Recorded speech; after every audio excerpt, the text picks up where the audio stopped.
Dimple. Kaya kasi mag-school ako. Papasok po siya sa school, kaya ako yung pinapatali niya ng hair niya kasi ayaw niya magtali si mama niya. Bakit ayaw mo si mama magtali? Sa'yo, Pat? Kasi hindi siya Look at mapaborito. her uniform. Ang ganda ng uniform niya. Harap mo na sa'yo.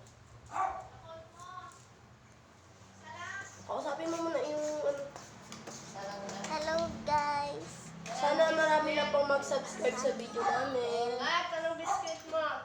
Skyflix po. Nagpapakuha po ako ng baon ko sa school. And nagararo pa po ako. Yun lang po. And eto po si Polly. Si Polly. Yan po. Tapos naman, kagabi po,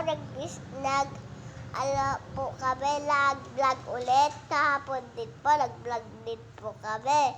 Sana po, marami na mag-subscribe. Sana po, pinapira mag-subscribe. Subscribe to our channel. Hello. Bye-bye! Bye-bye. Hello guys. Ito po yung uniform ko kasi kasi Monday po. Yun lang po. Ready ka na? Ready? Ready na siyang pumasok. So, mamaya magbababay tayo sa kanya pag alis na siya. So, see you mamaya. See you.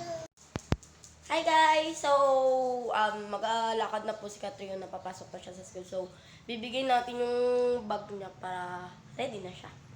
Hi Kat! Ito na yung bag mo. Pack your bag na. Thank you. Are you ready to go to school na? Yeah. Say bye-bye na. Bye-bye. Sige, go na. Bye. Na, bye-bye. See you Yan na, later. guys. Papasok na po siya sa school. Sipag-sipag mag-aral. Bye-bye. Say bye-bye na. Bye-bye. Bye-bye. So, papasok na siya sa school. Bye-bye. See you later. Bye-bye. Bye-bye, Catriona.